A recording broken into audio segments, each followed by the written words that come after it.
The library of the DeLuca estate was a mausoleum of leather and mahogany, a room designed to intimidate rather than welcome. I wasn't supposed to be here when the master of the house was present, but the coaster under his crystal tumbler needed replacing, and the condensation was threatening the antique finish of the desk. My instructions were clear. Maintain the environment. Remain unseen. I was a ghost in a lilac uniform, a specter whose only purpose was to ensure that the dust motes didn't settle and the silver didn't tarnish. 7 o'clock, Mateo. You promised the senator we'd make an appearance. The voice cut through the heavy silence like a diamond on glass.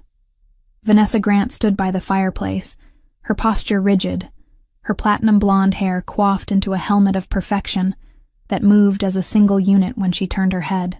She was beautiful in the way a marble statue is beautiful. Cold, hard, and entirely incapable of warmth. She wore a dress of white silk that seemed daringly impractical for a house where a 6-year-old boy lived.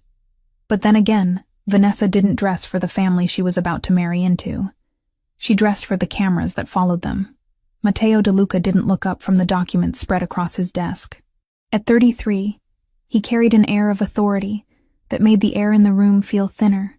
He was clean-shaven, his jawline sharp enough to cut, with dark hair kept short and disciplined. He wore a charcoal suit that fit him like a second skin, the kind of tailoring that announced power without needing to shout. I said I would try, Vanessa. Matteo replied, his voice a low baritone that vibrated through the floorboards. There is a situation in the logistics chain. It requires my attention tonight. I moved silently toward the desk, my eyes lowered. I swapped the coaster with a fresh one, my hand moving with practiced efficiency. Matteo didn't flinch, didn't acknowledge my presence. To him, I was just part of the machinery of the house, functional and necessary, but ultimately irrelevant. That was fine. Safety lay in irrelevance. You're always working, Vanessa sighed, a theatrical sound that grated on my nerves. She moved toward him, placing a manicured hand on his shoulder. Leo needs a father, not a CEO. And I need a husband who isn't married to his phone. Matteo finally looked up. His eyes were dark, intense, and currently filled with a simmering exhaustion. Leo needs security. That is what I provide. Have you checked on him? Of course, Vanessa lied smoothly. I tightened my grip on the silver tray I was holding. She hadn't been upstairs since breakfast. He's playing in his room. I told him we'd go out for ice cream tomorrow if he behaves. Good. Matteo stood up, closing the file folder. He checked his watch, a piece of engineering that probably cost more than the house I grew up in. I have to meet the heads of the families. It's unavoidable. I'll be back late. He walked past her. And for a fleeting second, I saw the crack in Vanessa's porcelain mask. Her blue eyes narrowed, a flash of pure, unadulterated annoyance darting toward his retreating back. But as he turned at the door, the mask was back in place, replaced by a supportive, loving gaze. Drive safe, darling, she called out. Make sure Leo eats, Matteo commanded, looking at me for the first time. His gaze didn't linger. It was a directive issued to the room at large, knowing I would catch it. No sugar before bed. Yes, sir, I whispered, but he was already gone. The heavy oak door clicked shut, and the atmosphere in the room shifted instantly. The temperature seemed to drop 10 degrees. Vanessa dropped the loving act like a heavy coat. She walked over to the desk, picking up the tumbler of whiskey Matteo had left unfinished. She downed it in one swallow, her face twisting in a grimace. Useless, she muttered, slamming the glass down. She turned her glare on me. What are you staring at? Don't you have toilets to scrub? I was just clearing the desk, Ms. Grant, I said, keeping my voice neutral. Well, clear it faster. And get that mongrel out of the main hall. I can hear its claws on the parquet from here. The mongrel was Barnaby, a golden retriever puppy that Matteo had brought home 2 weeks ago in a desperate attempt to coax a smile out of his son. Leo, who hadn't spoken more than a whisper since his mother died, had latched onto the dog with a desperation that was heartbreaking to witness. Barnaby was the only thing that made the boy's eyes light up. Vanessa, naturally, hated the creature. She viewed it as a generator of filth and noise, an obstacle to the pristine, magazine-cover lifestyle she envisioned for herself as the future Mrs. DeLuca. I'll check on them right away, I said, bowing my head slightly before retreating. I hurried out of the library and up the grand staircase. The DeLuca mansion was a labyrinth of shadows and expensive art, a place that felt more like a museum than a home. I made my way to the west wing, where Leo's room was located. As I approached, I heard the soft sound of giggling. I pushed the door open gently. Leo was on the floor, a small figure in oversized pajamas, wrestling with the ball of golden fluff that was Barnaby. The puppy was yapping happily, his tail a metronome of pure joy. For a moment, the heavy gloom of the house lifted. This was what mattered. This little boy, trying to piece his world back together with the help of a dog. "Sarah!" Leo looked up, his eyes bright. "Look." Barnaby learned to shake. I smiled, a genuine expression that I rarely allowed myself downstairs. Did he? That's amazing, Leo. He's a smart boy. I knelt beside them, scratching Barnaby behind the ears. The puppy licked my hand enthusiastically. I had been working here for 6 months, hired through an agency that specialized in discreet household staff. I needed the money. My mother's medical bills were a black hole that swallowed every cent I earned. But I had stayed for Leo. Matteo DeLuca might be the king of the city, a man feared by rivals and respected by politicians, but he was utterly clueless about how to comfort a grieving child. He threw money and security at the problem. I offered time. "Is Dad home?" Leo asked, his voice dropping. "He had to go to a meeting, sweetie, but he said goodnight." Leo's shoulders slumped. "Oh, is Vanessa here?" "Yes." The light in his eyes dimmed. "She doesn't like Barnaby. She says he smells." "Barnaby smells like a puppy," I assured him, smoothing his hair. "And you know what? We're going to give him a bath tomorrow, so he'll smell like strawberries." Suddenly the door was thrown open. Vanessa stood there, looming in the doorway, her silhouette sharp against the hallway light. The smell of expensive perfume and stale whiskey wafted into the room. "I thought I heard noise," she said, her voice icy. "It's past his bedtime. Why is the animal in the bedroom? It's unsanitary." "We were just playing," Leo whispered, pulling Barnaby closer to his chest. The puppy, sensing the tension, let out a low, uncertain growl. Vanessa's eyes snapped to the dog. "It growled at me." "Did you hear that? It's aggressive." "He's a puppy, Ms. Grant," I interjected, standing up to place myself between her and the boy. "He's just reacting to the sudden noise." "I didn't ask for your opinion, staff," she spat. "Leo, put the dog in the crate. Now." "No!" Leo shouted, a surprising burst of defiance. "He's scared of the crate. He's a dog, Leo. He doesn't have feelings." Vanessa strode into the room, her heels clicking ominously on the hardwood. She reached for the puppy. Leo scrambled back, clutching Barnaby so tight I worried he might squeeze too hard. "Vanessa, please," I said, stepping in front of her. I'll take him to the kitchen and settle him down for the night. There's no need to upset Leo." She stopped, looking at me with pure disdain. Then a cruel smile curled her lips. "Fine. Take the beast out of my sight. If I hear one bark, one single yip, Sarah, you're fired, and the dog goes to the pound." "Understood." I turned to Leo, keeping my voice calm. "It's okay, Leo. Give me Barnaby. I'll make him a nice warm bed in the kitchen. You go to sleep, okay?" Leo looked at me, tears welling in his eyes. He trusted me. Reluctantly, he handed the puppy over. "Promise you won't let her hurt him?" "I promise," I whispered, a promise I intended to keep with my life if necessary. I took the puppy and hurried out of the room, feeling Vanessa's gaze burning into my back. I brought Barnaby down to the kitchen, a vast stainless steel space that felt more like a laboratory than a place where food was cooked. I set him down in his basket near the radiator. Outside, the weather had turned. Thunder rumbled in the distance, a low growl that shook the window panes. The rain had started to fall, lashing against the glass in sheets. I spent the next hour scrubbing the marble floors of the foyer, my ears straining for any sound from upstairs. Barnaby was quiet. The house settled into a heavy silence.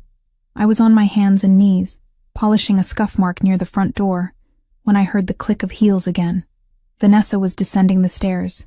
She had changed into a silk robe, a glass of wine in her hand. She looked bored, agitated. She walked to the window and looked out at the storm.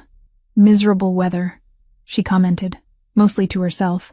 Then she turned her head, her eyes landing on the kitchen door. "Is the beast quiet?" "Yes, Ms. Grant. He's sleeping." "Good." She paused, a wicked thought seemingly crossing her mind. "Actually, I think I left my phone in the solarium, the one near the garden entrance." The solarium was on the other side of the house. "I can get it for you." "No," she said sharply. "I'll get it. You missed a spot there." She pointed a manicured nail at a microscopic speck of dust on the baseboard. I scrubbed harder, keeping my head down. I heard her walk away, but she didn't go toward the solarium. She walked toward the kitchen. Panic flared in my chest. I stood up, wiping my hands on my apron. "Ms. Grant?" I followed her. I reached the kitchen doorway just in time to see her standing over Barnaby's basket. The puppy was awake, wagging his tail, thinking she was there to play. "Disgusting thing," she sneered. She reached down and grabbed the puppy by the scruff of his neck. Barnaby yelped, a high-pitched sound of pain and confusion. "Ms. Grant, stop!" I forgot my place. I forgot the rules. "You're hurting him." She spun around, holding the squirming puppy in the air like a contaminated rag. It woke me up. I heard it breathing. "It's annoying." "He was asleep. Put him down." "I will," she said, her eyes gleaming with malice. "Outside. It's a storm out there. He's 10 weeks old. Then he'll learn to be tough, or he won't." She marched toward the back door, the one that led to the service entrance and the long driveway. "Vanessa, please. Mateo will be furious." I chased after her, grabbing her arm. It was a reflex, a desperate attempt to stop cruelty. She slapped me. It was a sharp, stinging blow across the cheek that made my eyes water. "Don't you dare touch me, you filthy little servant. You want to save the dog? Then go fetch." She opened the heavy service door. The wind howled into the kitchen, bringing a spray of freezing rain. Without a moment's hesitation, she threw Barnaby. She didn't just put him out. She hurled him into the dark, wet night. The puppy landed on the wet pavement with a sickening thud and immediately scrambled up, terrified, running blindly into the dark. "No!" I screamed. "Oops," Vanessa smirked, dusting off her hands. "Looks like he ran away. Mateo will be so sad." From the top of the stairs I heard a scream. "Barnaby!" Leo was at the window on the second floor. He must have been watching, pressing his face against the glass, waiting for his father. Instead, he saw his stepmother throw his best friend into a hurricane. I didn't think. I didn't look at Vanessa. I didn't grab a coat. I ran. I bolted out the door into the storm. The cold was a physical shock, like plunging into ice water. The wind tore at my uniform, soaking it instantly. The rain was blinding, a wall of water that obscured everything. "Barnaby! Barnaby!" I shouted, my voice snatched away by the wind. I squinted into the darkness. The driveway was long, winding down to the main electric gates which opened to the busy coastal road. If the puppy ran that way, I saw a flash of golden fur near the hedges. He was running toward the lights of the street, confused and terrified. The gate. The gate sensor was broken. It sometimes stayed open too long after a car left. If Mateo had left recently, it might still be ajar. I sprinted. My shoes, thin loafers meant for indoor silence, slipped on the wet cobblestones. I nearly fell, scraping my hand against the rough stone of a planter, but I pushed myself up and kept running. My lungs burned. The rain plastered my hair to my face, blinding me. "Barnaby, come here. Here, boy." He didn't hear me. The thunder clapped overhead, a sound like a bomb going off. The puppy yelped and bolted straight for the gap in the iron gates. He was on the road. The coastal road was treacherous at night, even without a storm. Cars sped around the curves, their drivers blinded by the rain. I reached the gate, my chest heaving, just in time to see the puppy cowering in the middle of the asphalt, frozen by the twin beams of light coming around the bend. A delivery truck. It was moving too fast. The driver couldn't see the small animal in the deluge. Calculations flashed through my mind in a millisecond. Distance, speed, impact. There was no time to call him. No time to grab him and jump back. I launched myself. I dove onto the wet asphalt, my body a projectile of desperation. I hit the ground hard, the road tearing at the skin of my arms and knees. My hands found the wet fur of the puppy, and I curled my body around him, pulling him into my chest, tucking my head down, making myself the barrier between him and the world. I heard the screech of tires, the horrible grinding sound of rubber fighting against momentum on a slick surface.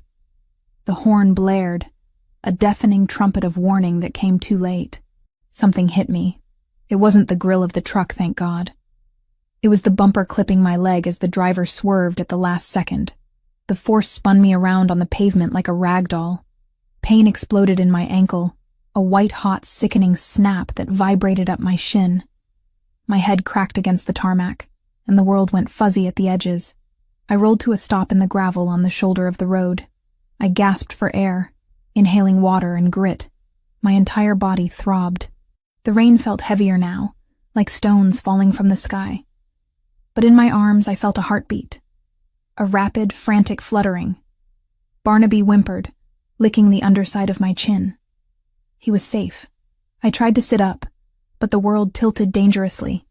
My ankle was on fire.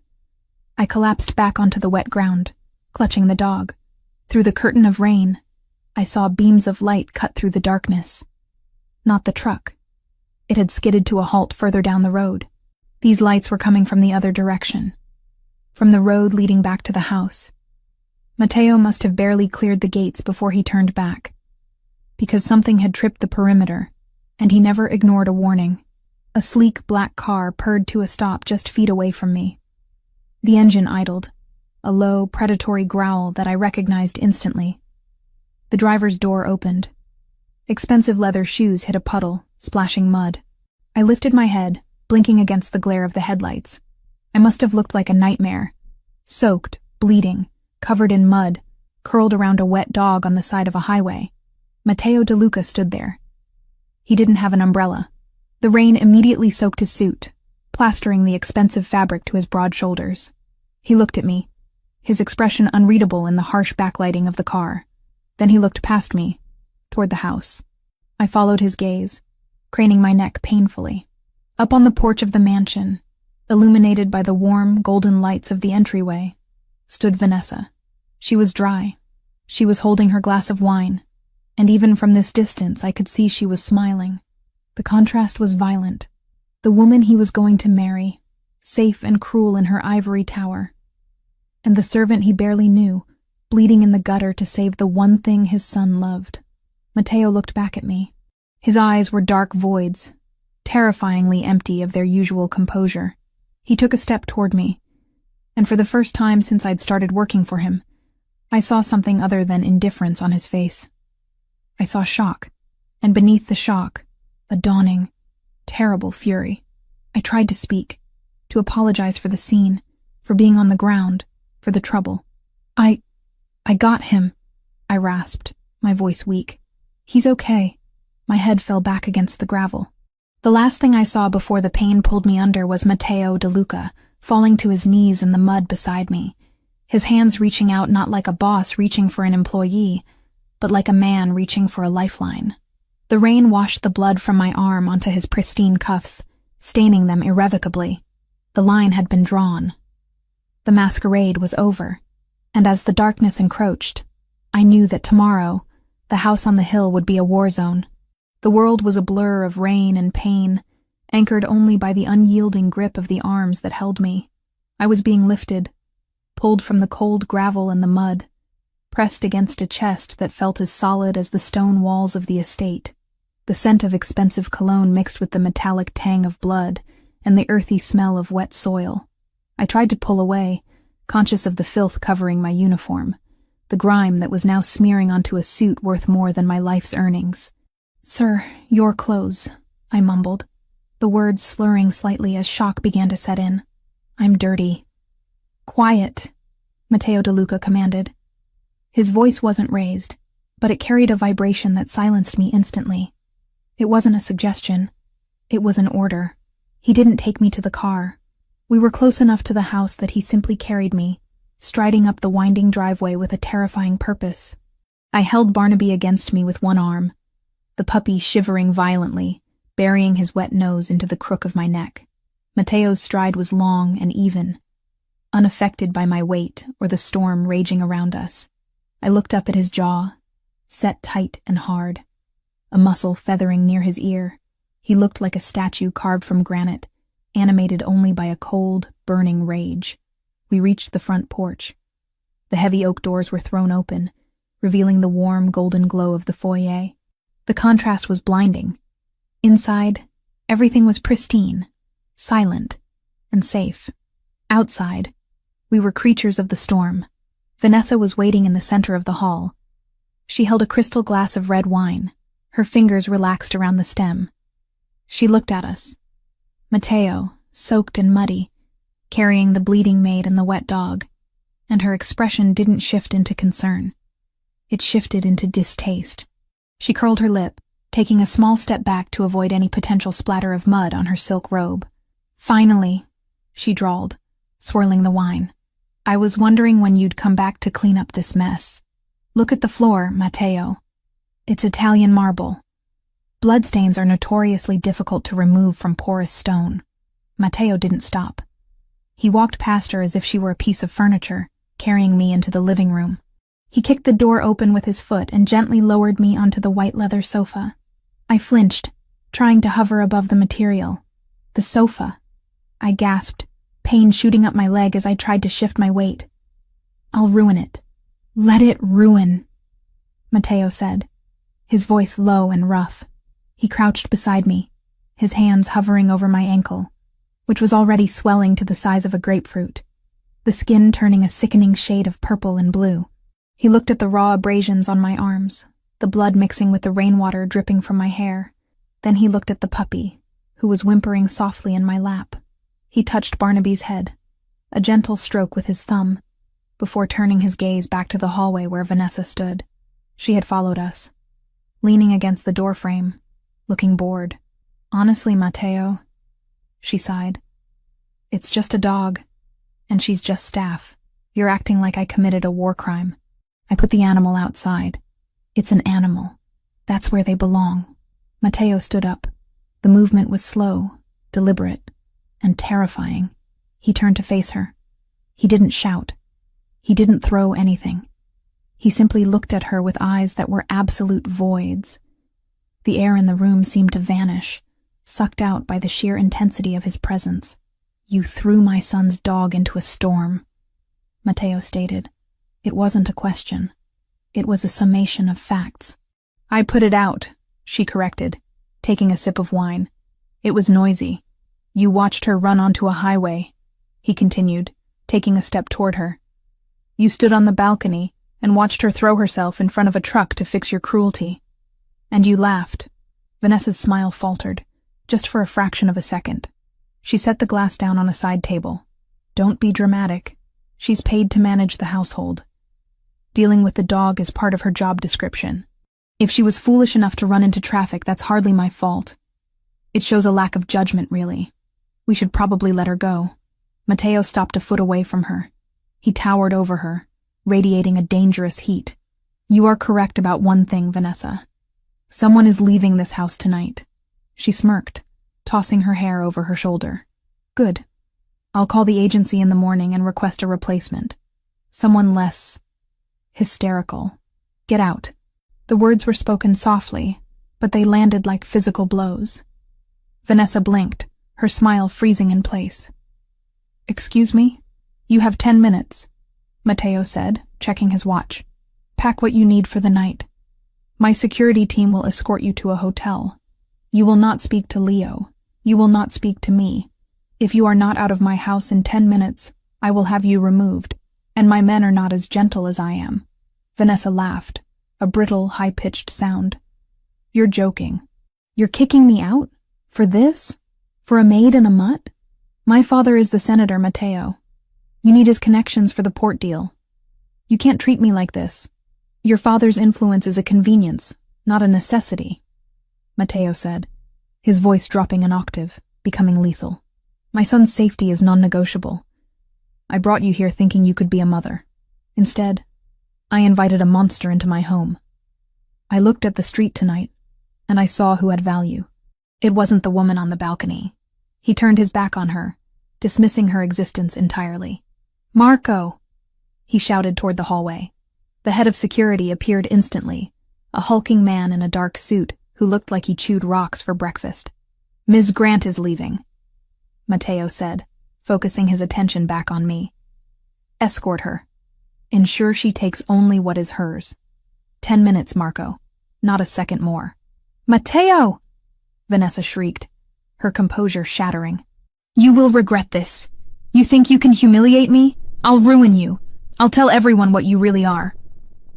Everyone already knows what I am, Vanessa, Matteo murmured, kneeling beside the sofa again. That's why they fear me. You should have learned that lesson.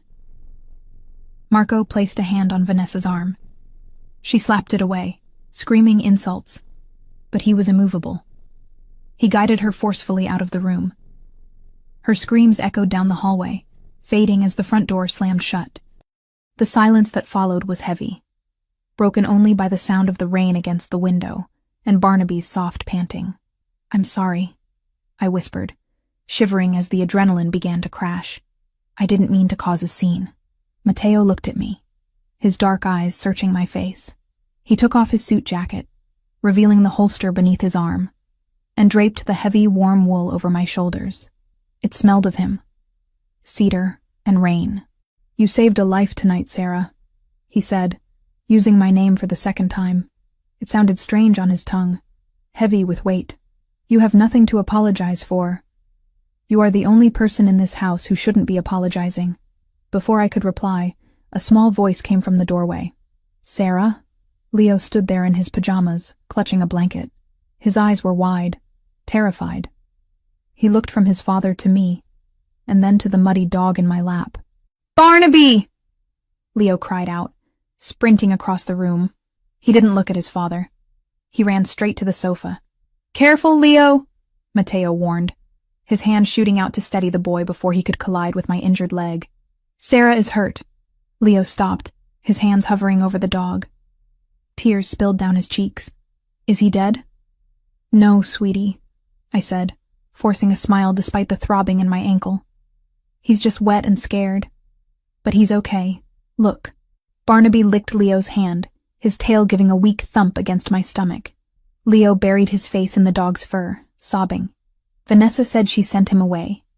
She said he was gone forever. Matteo stiffened. I saw his knuckles turn white as he gripped the armrest of the sofa. He watched his son, a look of profound pain crossing his features. He realized, in that moment, how much he had missed, how much he had allowed to happen under his own roof, because he was too busy building an empire to guard the fortress. Vanessa is gone, Leo, Matteo said, his voice unusually thick. She won't be coming back. Leo looked up at his father, skepticism warring with hope in his eyes. Promise?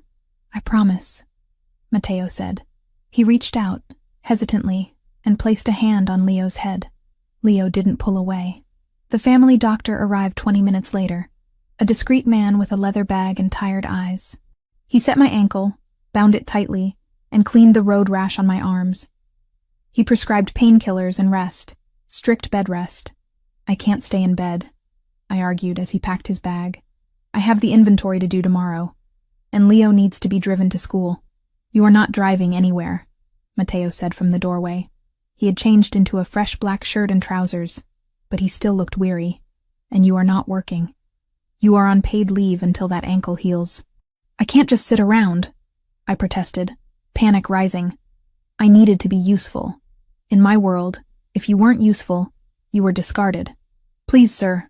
I can polish silver sitting down. I can mend clothes. Matteo walked over to the makeshift bed they had set up for me in the guest suite on the ground floor. A room bigger than my entire apartment. He looked down at me, his expression unreadable. Do you think so little of me? He asked quietly. Do you think I would fire you because you were injured saving my son's dog? I don't know, I admitted. Rich people are different. A ghost of a smile touched his lips. It didn't reach his eyes, but it softened the hard lines of his face. Rest, Sarah. That is an order. 3 days passed. The house was quieter without Vanessa's sharp heels clicking on the floors and her constant critical commentary. It felt like the mansion had exhaled. I, predictably, was a terrible patient. By the 3rd day, the walls of the guest suite felt like they were closing in. My ankle throbbed, but the painkillers dulled it to a manageable ache. I found a pair of crutches in the closet, probably from a skiing accident years ago, and made my escape. I didn't go to the kitchen. I went to the library. It was the one room that was always in chaos. Books piled haphazardly on shelves. No system, no order. It drove me mad. I was sitting on the floor, my casted leg extended straight out, surrounded by stacks of leather-bound volumes, when the door opened. Matteo stopped in the doorway. He held a tumbler of whiskey in one hand. He looked at the scene. Me, on the floor, in a terracotta cardigan and loose pants, organizing his chaotic collection of history books. "I thought I gave you an order," he said, stepping into the room. "I'm resting my leg," I countered, not looking up as I sorted a biography of Caesar from a treatise on naval warfare. My hands were bored. And this system, or lack thereof, was a crime against literature. He walked over and sat in one of the leather armchairs, watching me. He didn't scold me. He just watched. "You like books. I like order," I corrected. "And I like that books don't yell at you. They just wait for you to listen. Leo is in the garden," Matteo said suddenly. "He's throwing a ball for Barnaby. He's laughing." I smiled, finally looking up at him. "He has a great laugh. You should hear it more often." "I missed it," Matteo admitted. He took a sip of his drink, his gaze intense. "For 2 years since his mother died, I thought buying him things was enough. I thought finding him a mother figure was the solution. I didn't look at the person I was bringing into his life. I just looked at the resume, the pedigree." Children don't care about pedigree, Mr. DeLuca," I said softly. "They care about presence. Vanessa was present, but she was cold. Leo needed warmth. Even a puppy provides more warmth than a socialite. You provided warmth," he said. The statement hung in the air between us. "You noticed she was hurting him when I didn't. Why didn't you tell me?" "Because you were the boss," I said honestly. "And she was the fiancée. Who would you have believed? The maid who needs the paycheck, or the senator's daughter?" Matteo fell silent. He swirled the amber liquid in his glass. "That is a failing on my part. A leader should know his soldiers, and he should definitely know the enemy." My phone vibrated on the side table, and for a second I thought it was another message from one of his men. It wasn't. The hospital's number lit the screen. My throat tightened. "My mother," I answered with shaking fingers, keeping my voice low. "Miss Evans?" The nurse sounded tired, practiced. "We need to confirm payment arrangements for your mother's care." "I'm working on it," I said, the words tasting like failure. Matteo's eyes snapped to mine. "Your mother," he said. I nodded. He held out his hand. "Give me the phone." I hesitated, then passed it over. His voice turned calm, cold, and final. "This is Matteo DeLuca. Send the itemized statement to the address I'm about to give you. The balance is settled. From now on, you don't call her for money. You call my office." He ended the call and set the phone down, as if it weighed nothing. "I didn't ask you to do that," I whispered. "You didn't have to," he said. "Your mother is not leverage, and you are not a debt ledger. Not anymore." "I'm not a soldier," I said. "No," he agreed, his eyes locking onto mine. "You are something else entirely. You have a spine of steel, Sarah Evans. I saw you face down a truck. I saw you stand up to me when I told you to stay in bed. I respect that." The air in the library shifted. It wasn't the cold, suffocating tension of before. It was something warmer, heavier, a recognition. For the first time, he wasn't looking at me as a function of the house. He was looking at me as an equal, perhaps even a superior in matters of the heart. "Tell me about Leo," he said, leaning forward, elbows on his knees. "Not his grades, not his schedule. Tell me what he likes. Tell me what he's afraid of." And so we talked, for hours. I told him about Leo's fear of the dark, about how he whispered to the spider plants in the solarium because he thought they were lonely. I told him that Leo wanted to be an astronaut, not a businessman. Matteo listened with an intensity that he usually reserved for war councils. He asked questions. He took mental notes. By the time the grandfather clock chimed midnight, the dynamic of the house had fundamentally shifted. We weren't just employer and employee anymore. We were co-conspirators in the raising of a boy. But while peace settled inside the walls of the DeLuca estate, malice was festering outside. Vanessa Grant was not a woman who accepted defeat. Humiliation was a fuel to her, and she burned with it. She sat in a hotel suite downtown, the luxury of the room doing nothing to quell her rage. She had been thrown out like garbage. She had lost the status, the money, the power. She picked up her burner phone. She didn't call her father. The senator would just lecture her on losing a catch like DeLuca. She dialed a number she had memorized weeks ago. A number she had found in Matteo's private study when she was snooping for jewelry.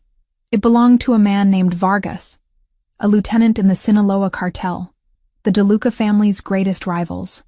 "I have something you want," Vanessa whispered into the phone, watching the city lights below. "I doubt that, putana," a rough voice answered. "I have the layout," she said, her voice trembling with spite. "I have the blind spots in the cameras. I have the shift changes of the guards. And I have the override codes for the perimeter gates. Matteo DeLuca thinks his fortress is impenetrable. I have the key." There was a silence on the other end. Then, a low chuckle. "What do you want?" "I want him to hurt," she hissed. "I want him to lose what he loves most. Burn it all down." Back at the mansion, 2 days later, the atmosphere was deceptively calm. I was in the kitchen, chopping vegetables while seated on a stool, Leo helping me by washing the lettuce, mostly splashing water on the floor. Barnaby was sleeping under the table. Matteo had just come in, loosening his tie, actually smiling at the scene. "Something smells good," he said, reaching for a piece of carrot. "Hey, that's for the salad." Leo giggled, slapping his father's hand away. Matteo laughed, a rusty, genuine sound. He looked at me, and there was a heat in his gaze that made my breath hitch. Then, the lights flickered. It was subtle at first, a quick dip in voltage. Then, the panel on the wall by the fridge beeped. A single red light began to flash on the security console. "What was that?" I asked, pausing with the knife in my hand. Matteo's smile vanished instantly. The father disappeared. The dawn returned. He moved to the console, tapping the screen. His frown deepened. "System glitch," he muttered. "The perimeter sensors in Sector 4 are offline." "Sector 4?" I asked. "That's the back delivery entrance. The one Vanessa used to—" I stopped. Matteo froze. He looked at me, and the realization hit us both at the same time. Vanessa knew that gate. She knew the sensor was faulty. "Get Leo," Matteo said, his voice dropping to a calm, terrifying command. "Go to the library. Stay away from the windows." "Matteo?" "Now, Sarah." He drew his phone from his pocket, dialing Marco as he strode toward the gun safe concealed in the pantry. "We have a breach. Sector 4. It's not a glitch." The peace was over. The rupture had healed the family inside, but it had opened the gates to the wolves outside, and they were hungry.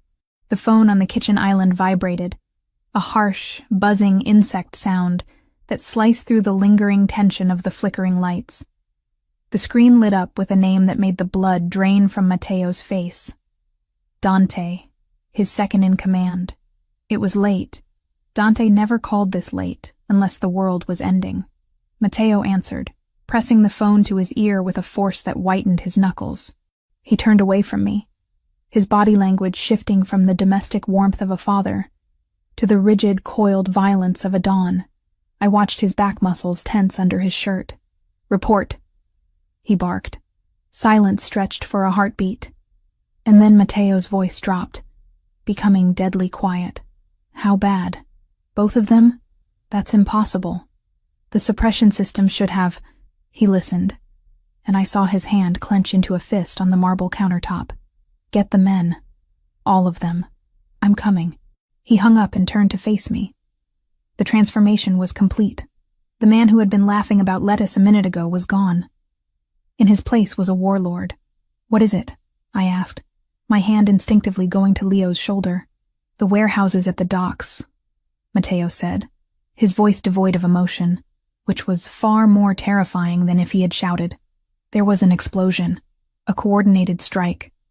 We've lost the shipment, but worse, the fire is spreading to the main armory. It's a declaration of war. Is it Vanessa?" I whispered. "This is too big for Vanessa." Matteo shook his head, checking the magazine of his pistol with practiced ease. "This is military grade. It's the Sinaloa cartel. They've decided to make a move on the territory while they think I'm distracted with domestic issues." He looked at the security panel on the wall. The red light that had flashed earlier had turned a steady, reassuring green. The glitch earlier. It must have been a power surge from the city grid when the explosion hit. "The system is reading clear now. Green across the board." He was rationalizing it. The logic was sound. A massive explosion miles away could disrupt the power grid. It made sense. And he had to go. If he lost the docks, he lost his leverage, his income, and the respect that kept his family alive. He couldn't hide in his house while his empire burned. That was how empires fell. "I have to go," he said, walking over to us. He knelt in front of Leo. "Leo, listen to me. I have to go to work for a little while. I need you to be the man of the house. Can you do that?" Leo nodded, though his eyes were wide with fear. "Are the bad men coming?" "No," Matteo lied smoothly, stroking his son's hair. "I am going to the bad men so they never come here. You are safe. This house is a fortress." He stood up and looked at me. He grabbed my arm, pulling me slightly away from Leo. His grip was firm, urgent. He reached into the waistband of his trousers, pulled out a spare magazine, and then reached into a hidden holster at his ankle to produce a compact, matte black handgun. He pressed it into my hand. It was heavy, cold, and terrified me. "Do you know how to use this?" he asked, his dark eyes boring into mine. I grew up in a bad neighborhood, Matteo. But I've never... Safety is here." He flicked a switch with his thumb, guiding my hand. "Point. Squeeze. Do not hesitate. If anyone who isn't me or Marco walks through that door, you shoot until the gun is empty. Do you understand?" "Yes," I breathed, my fingers curling around the textured grip. "Marco stays here with the perimeter team," Matteo said, glancing at the windows. "I'm taking the assault team to the docks, but I'm leaving 6 men on the grounds. The system is green. The shutters are steel. You are safe here. I will be back before dawn." He looked at me for a second longer, a fierce intensity in his gaze that felt like a physical touch. He wanted to say something else. I could see it in the hesitation of his lips, but the soldier won out. He turned and strode out of the kitchen. Moments later, I heard the roar of his engine as he sped away into the night, racing toward the fire that was lighting up the skyline. I was alone. "Sarah?" Leo tugged at my apron. "I'm scared." "I know, baby," I said, tucking the gun into the deep pocket of my heavy cardigan. It weighed down the fabric, a constant, bruising reminder of the reality we were in. "But your dad is the toughest guy in the city. He'll fix it. Come on, let's go to the library. It has no windows on the ground floor. We'll build a fort." We moved to the library. I tried to keep the mood light, pulling cushions off the sofas to build a barricade, but my ears were straining against the silence. The house felt too big. The shadows in the corners seemed to stretch and twist. Barnaby, usually a bundle of chaotic energy, was pacing nervously, a low whine vibrating in his throat. Animals knew. They always knew before we did. I checked the security pad by the library door. Green. All zones secure. Marco and his men were outside patrolling. I told myself to breathe. Matteo was right. This was a fortress. The walls were stone. The glass was bulletproof. An hour passed, then 2. The silence of the house began to press against my eardrums. I stood up, needing to move.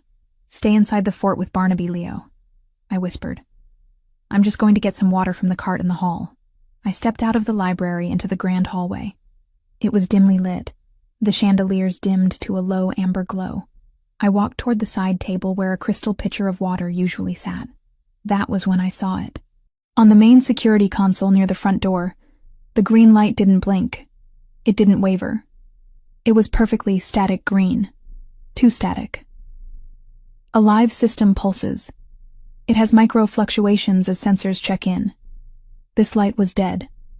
A frozen image. My stomach dropped through the floor. A loop. They had looped the feed. I ran to the window, keeping my body pressed against the wall, and peeked through the slit in the heavy velvet curtains. The garden was dark. The storm had passed, leaving a heavy mist clinging to the ground. I looked for the familiar silhouette of Marco, or one of the guards patrolling the terrace. Nothing. Then, I saw a shape on the ground near the fountain. It wasn't a rock. It was a man. He was lying face down, motionless. The breath caught in my throat, choking me. They were already here. The glitch hadn't been a power surge. It had been a test. A handshake between Vanessa's stolen codes and the cartel's hackers. They had disabled the alarm, killed the perimeter guards silently, and now they were inside the wire. I didn't scream. Screaming was for victims. I turned and sprinted back to the library, my socks sliding on the polished wood. "Leo," I hissed, bursting into the room. Leo looked up from his coloring book, sensing the change in my energy instantly. "Sarah? Game time," I said, grabbing his arm and hauling him up. "We're playing the quiet game, the super quiet game. Grab Barnaby. Do not let him bark. Are the bad men here?" Leo's voice trembled. "Yes," I said. I wasn't going to lie to him. Lying would get us killed. He needed to know the stakes, so he would obey instantly. "We have to move. Now." I didn't go for the front door. I didn't go for the back door. I went to the bookshelf in the corner, the one housing the encyclopedias. Matteo had shown me this during our long night of talking. A servant's passage that dated back to the original construction of the house in the 1920s. It wasn't a high-tech panic room entrance. It was a narrow, dusty corridor, used for moving coal and ice without disturbing the guests. I pulled the false spine of the volume marked MN. A click echoed, and the panel swung inward. A draft of cold, stale air hit us. "In," I ordered. Leo scrambled inside, clutching the puppy. I followed, pulling the bookshelf closed behind us just as I heard the front door of the mansion burst open. It wasn't a stealth entry anymore. It was a breach. Heavy boots slammed against the marble of the foyer. Voices, harsh and foreign, echoed off the high ceilings. "Clear the ground floor! Find the boy! The woman is expendable!" The voice was rough, accented. Not Marco. We were in the walls. The passage was narrow, barely wide enough for my shoulders. It smelled of dry rot and old brick. It was pitch black. I pulled out my phone, shielding the screen with my hand, to allow only a sliver of light. "Hold my shirt, Leo," I whispered. "Keep moving." We crept through the dark. I knew this passage led to the kitchens, and more importantly, to the wine cellar. Matteo's true panic room wasn't the master bedroom. It was a reinforced vault behind the vintage reserves in the cellar. We reached a small grate that looked out into the main hallway. I paused, peering through the metal slats. 3 men were moving tactically through the hall. They wore black tactical gear, balaclavas, and carried assault rifles with suppressors. They weren't street thugs. These were professionals, mercenaries. "Check the library," one of them signaled. They kicked the library door open, the door we had just left 30 seconds ago. I heard the crash of furniture being overturned. "Clear!" a voice shouted. "Warm! They were just here. Fan out. Check the bedrooms. Check the closets. If it breathes, shoot it. Except the boy. The boss wants the boy alive for leverage." I felt a cold sweat trickle down my spine. They were hunting us like rabbits. "Keep moving," I breathed to Leo, pushing him gently forward. We descended a narrow, spiraling wooden staircase that groaned softly under our weight. I winced at every creak, praying the sound wouldn't carry through the walls. We reached the basement level. The service tunnel opened up behind a heavy oak cupboard in the pantry. I pushed the back of the cupboard open, The kitchen was dark, illuminated only by the moonlight filtering through the high windows. It was quiet here. "Okay," I whispered, crouching down to Leo's level. "Listen to me carefully. The wine cellar is through that door. Remember the code Daddy taught you? The one for the special room?" Leo nodded, tears streaming down his face. "Variable 1, 9. That's it. Variable 1, 9, 8, 4. Okay? You are going to run to the cellar. You are going to type that in. The wall will open. You go inside with Barnaby and you press the green button to close it. And you do not open it. Not for anyone. Not even for me. Only for your dad. Do you understand? But you're coming too." Leo grabbed my hand, his small fingers digging into my palm. "Sarah, come too." I looked at the distance. The pantry was 20 feet from the cellar door, but the cellar door required the code to be punched in on the keypad. It took time. 5 seconds to type. 5 seconds for the hydraulics to engage. 10 seconds. Above us, I heard heavy footsteps directly overhead. They were in the kitchen hallway. They were coming down. If we both ran, we might make it. But if they saw the cellar door closing, they would have the location. They would bring drills. They would bring explosives. A panic room is only a coffin if the enemy has time to work on it. I needed them to look away. I needed them to chase a ghost while the boy disappeared. "I have to lock the door behind you," I lied, my heart breaking as I looked into his terrified eyes. "I'll be right behind you. I just have to secure the latch. Promise?" "I promise I will always protect you," I said. It wasn't the promise he asked for, but it was the only one I could keep. I kissed his forehead. "Go. Run." Quietly, I pushed him. Leo sprinted across the kitchen floor, his socks silent on the tiles. Barnaby trotted beside him, sensing the urgency. I watched from the shadows of the pantry. Leo reached the keypad. His small fingers trembled as he punched in the numbers. Beep, beep, beep. The sound seemed deafening in the silence. Above, the footsteps stopped. "Did you hear that?" A voice growled from the top of the stairs. "Kitchen, movement." Leo hit the last number. The heavy false wall of wine racks groaned and hissed, sliding open to reveal the steel vault door behind. "Hey!" A shout from the stairs. A beam of a tactical flashlight cut through the darkness of the kitchen, sweeping across the counters. It missed Leo by inches. He slipped inside the vault. "Close it, Leo. Close it." I prayed silently, biting my lips so hard I tasted blood. The wall began to slide shut. Slowly. Too slowly. The flashlight beam swung back. It was going to catch the movement of the wall. If they saw it, they would know where he was. They would lay siege to the vault. I had to act. I had to become the target. I stood up from behind the cupboard. I took the gun Mateo had given me. It felt heavy, alien. I didn't aim at the men. I wasn't a shooter. I would miss. I aimed at the rack of pots and pans hanging over the center island. I squeezed the trigger. The gun kicked like a mule, shocking my wrist. The sound was thunderous in the confined space. The bullet pinged off a copper skillet, sending the entire rack crashing down onto the island with a cacophony of metal that sounded like a car crash. "There! Contact, kitchen!" The flashlights all snapped toward me, toward the pantry, away from the cellar. I saw the wine rack wall click shut in the periphery of my vision. The seamless wood paneling locked into place. Leo was gone. He was safe.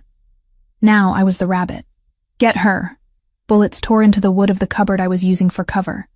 Splinters rained down on my hair. I didn't wait. I scrambled back into the service tunnel, but I didn't go up. I went deeper. The tunnel system had a laundry chute exit that dumped into the sub-basement laundry room on the other side of the house. I threw myself down the chute, sliding uncontrollably through the dark metal tube. I landed hard in a pile of linens, the impact jarring my injured ankle. I stifled a scream. I rolled out of the cart, ignoring the pain. I was in the laundry room. East wing. She's in the walls. Cut her off at the service exit. They were communicating. They were coordinating. I scrambled to my feet, limping heavily. I couldn't stay here. I had to keep them moving. I had to keep them focused on me, and away from the wine cellar. Every minute I kept them chasing me was a minute Matteo got closer to coming home. I ran into the east corridor. I grabbed a heavy vase from a side table and smashed it against the floor. Crash. "Over here!" I screamed, my voice raw. "Come and get me!" I heard the boots pounding on the floorboards above. They were swarming. I wasn't a soldier. I wasn't a spy. I was a maid. But I knew this house.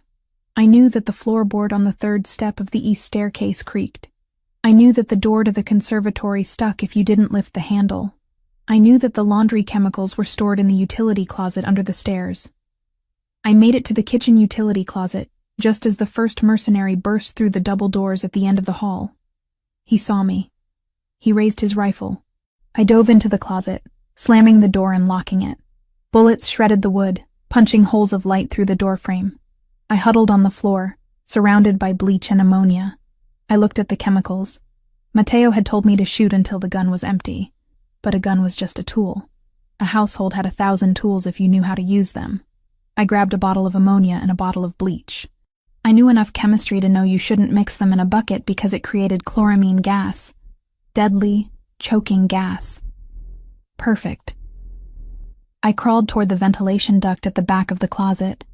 It connected to the main HVAC system. If I could get into the vents, I could move. And if I left a surprise behind, I poured the bleach onto a rag on the floor. I opened the ammonia bottle and set it precariously on the edge of the shelf, tied with a string to the doorknob. When they kicked the door in, the bottle would fall. The liquids would mix. The cloud would hit them in the face. It wouldn't kill them instantly, but it would buy me time. I unscrewed the vent cover, my fingernails tearing against the metal. The gunfire stopped. "Breaching charges," a voice yelled. They were going to blow the door. I squeezed into the vent, dragging my bad leg behind me. It was tight, claustrophobic, and filled with dust. I pulled the grate back into place just as a deafening boom shook the walls. The door disintegrated. I heard coughing immediately. Wretched, wet coughing. "Gas! Clear out! Clear out!" I crawled through the dark metal tunnel, tears of pain and dust streaming down my face. I was alive. Leo was safe. And the wolves were confused, but I knew I couldn't hide forever. The house was big, but the vents were a trap if they figured out where I was. I had to get to the roof, or the garage. I reached a junction in the ductwork. Left went to the master bedroom. Right went to the garage. I went right. I crawled for what felt like miles. My knees were bleeding. My ankle was a throbbing pulse of agony that made my vision swim. I reached the vent above the garage. I peered through the slats. 3 more mercenaries were standing by the cars. They were checking under the chassis, looking for me? No. They were planting explosives. They were rigging the escape vehicles. They wanted to make sure no one left. I couldn't drop down there. I was trapped. Then, my phone vibrated in my pocket. A single buzz. I pulled it out, shielding the light. A text from Matteo. "Warehouse secured. False alarm. On my way back. ETA 8 minutes. Status? False alarm." The words should have calmed me, but they did the opposite. If it was a false alarm, it meant someone had tried to pull him away from home. A decoy, a diversion, a spark meant to lure the lion from his den. He'd handled it and turned around. But he was coming back expecting green lights and loyal walls. And the walls had already been breached.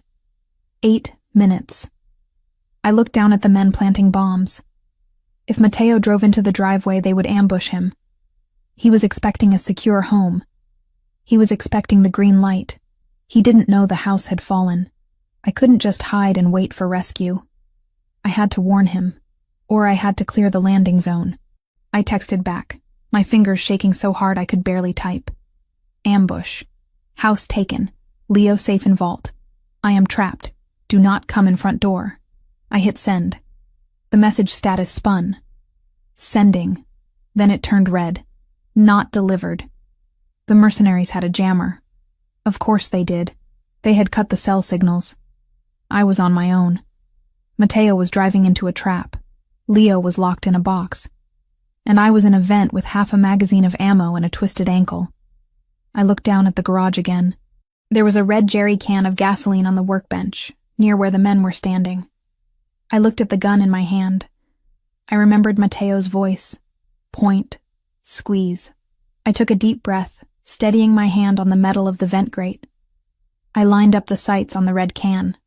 This wasn't about cleaning anymore. This wasn't about order.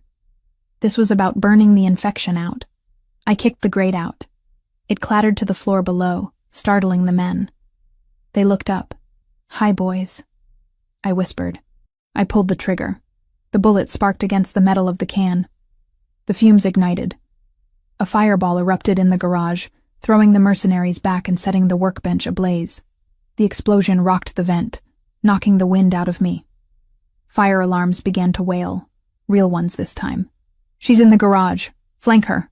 I scrambled back the way I came, the heat licking at the soles of my shoes. I had their attention now. All of it.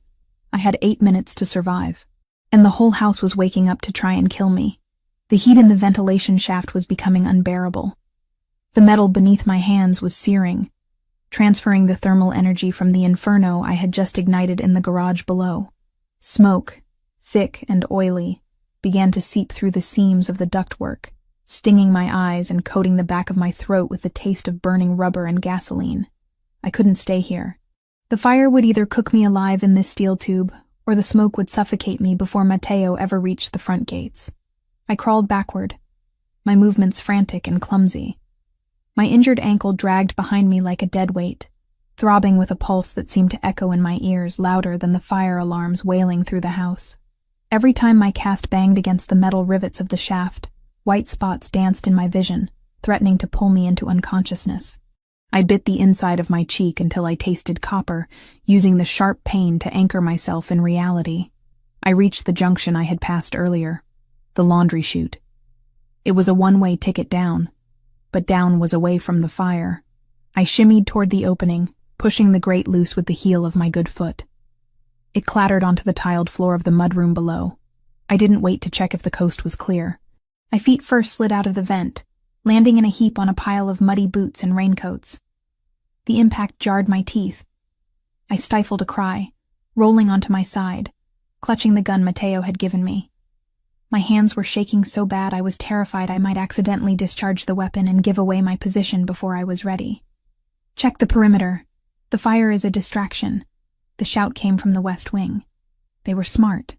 They knew I wouldn't burn the house down with myself inside unless I had an exit strategy. They assumed I was trying to flush them out so I could run. But I wasn't running.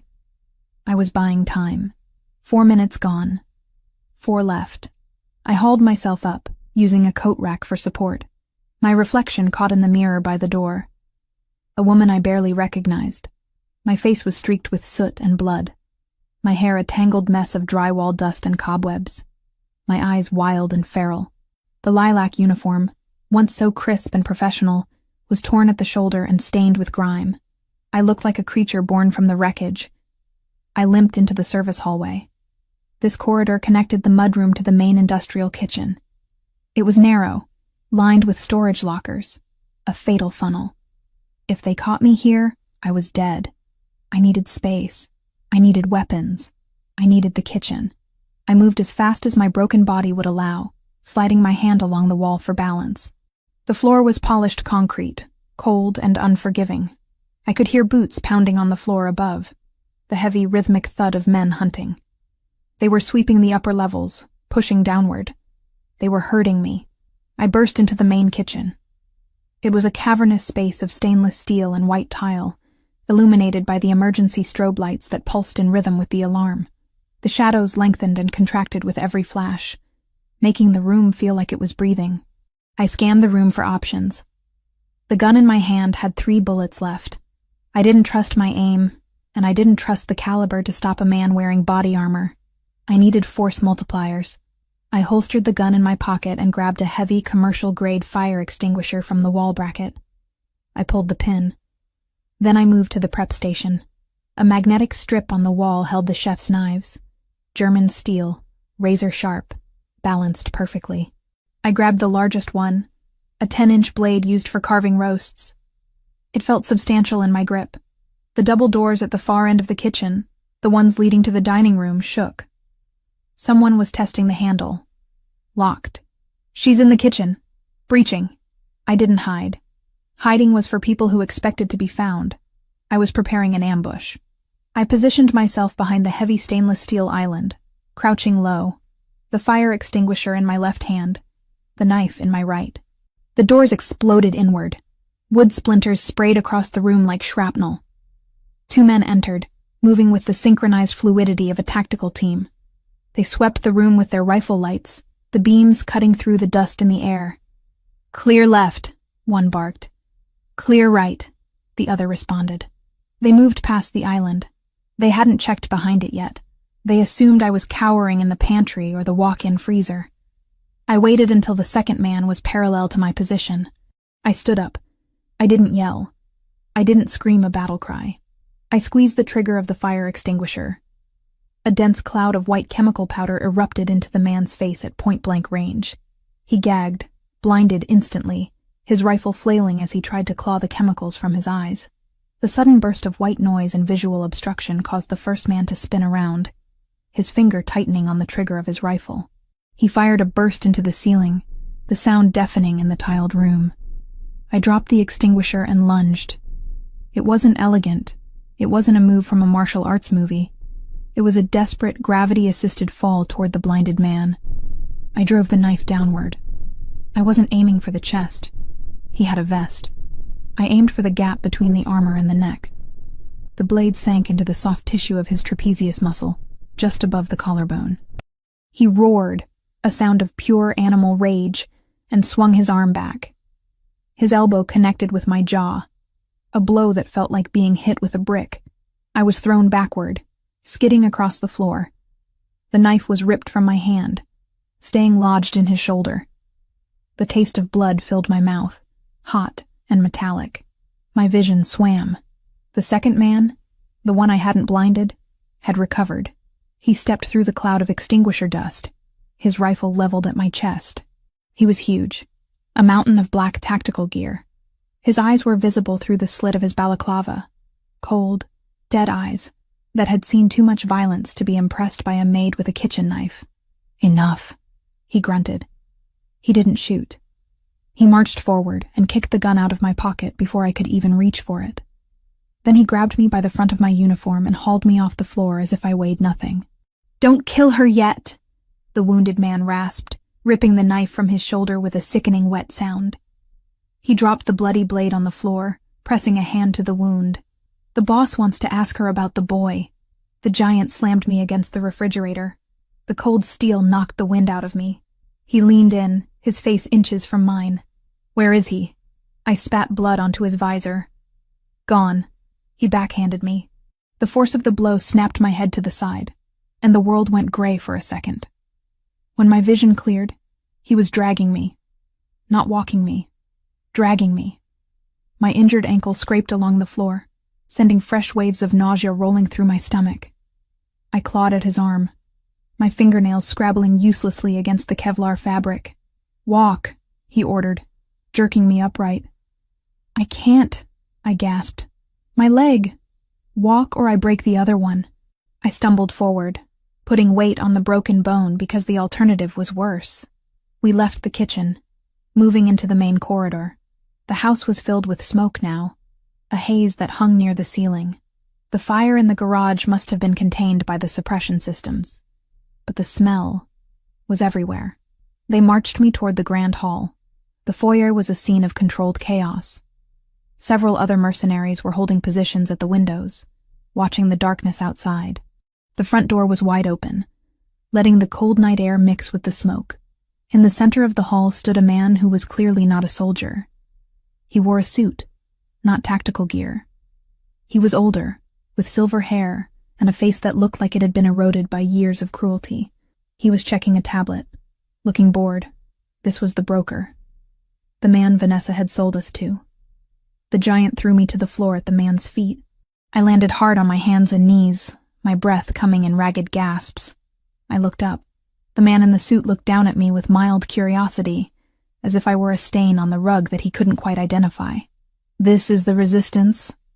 he asked, his voice smooth, cultured, a stark contrast to the violence of his men. "A domestic servant?" "She rigged the garage," the wounded mercenary said, stepping forward. He was pale, blood soaking the shoulder of his uniform. "She burned the extraction team." The man in the suit sighed, tapping his tablet. "Resourceful. Inconvenient, but resourceful. Where is the DeLuca heir?" I stayed silent, glaring at him. I tried to summon the image of Matteo, his cold confidence, his unyielding strength. I needed to be a wall that protected the vault. "I asked you a question, my dear," the man said, crouching down so his face was level with mine. He smelled of expensive tobacco and mints. "We have drilled the locks on the upper floors. The boy is not in his room. He is not in the playroom.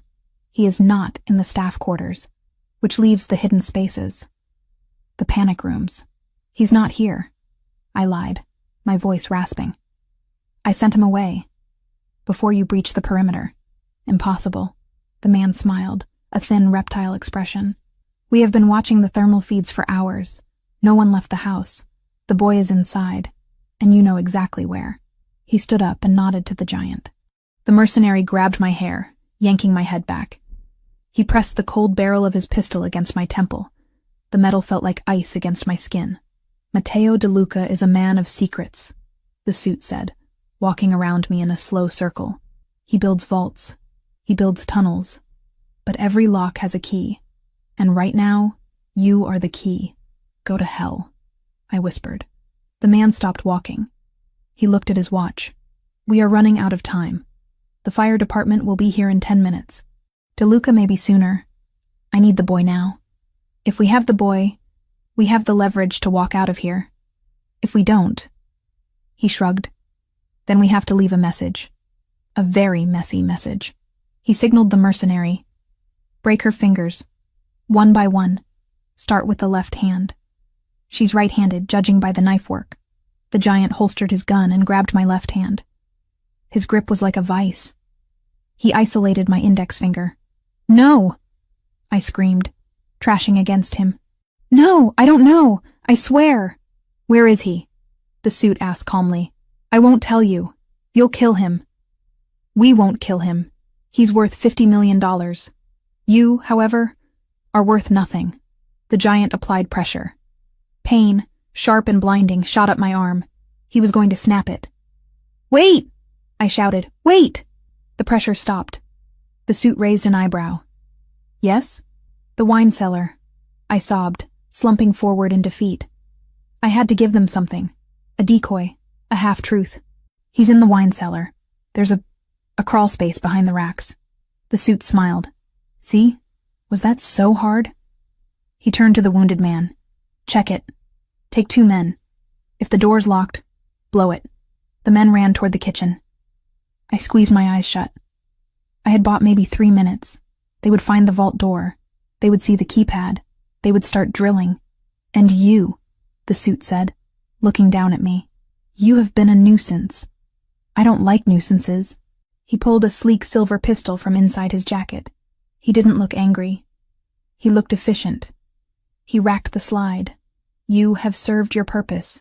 He aimed at the center of my forehead. I stared down the barrel. It looked like a tunnel. A dark, infinite tunnel. I didn't pray. I didn't think of my mother. I thought of Leo, safe behind steel. I thought of Matteo. I kept my promise. I thought, he's safe. The man's finger tightened on the trigger. I saw the muscles in his forearm flex. Click. The sound wasn't the gun firing. It was the sound of the main breaker tripping. The lights in the grand hall died. Total, absolute darkness swallowed the room. The emergency strobes in the kitchen were too far away to reach us here. The blackness was heavy, suffocating. "What?" the suit hissed. "Flashlights. Now!" Then we heard it.